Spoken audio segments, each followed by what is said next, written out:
Hi guys, today I'm visiting Batroun, an old town by the sea.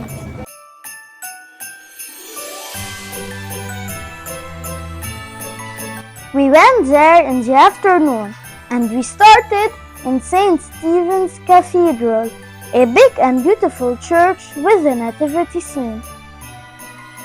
And then we took pictures with Santa Claus.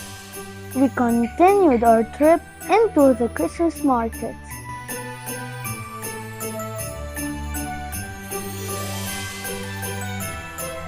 Then we discovered the beautiful streets and houses of the old town.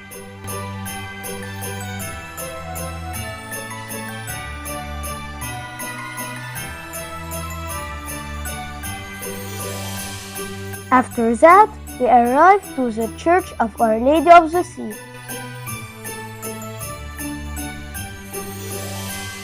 It has a beautiful view on the old Phoenician wall. After all the walking, I was hungry, so I ate a delicious chocolate and lotus crepe. We ended our trip in a tuk-tuk ride with the whole family. Merry Christmas! If you like my videos, don't forget to like and subscribe. See you next time!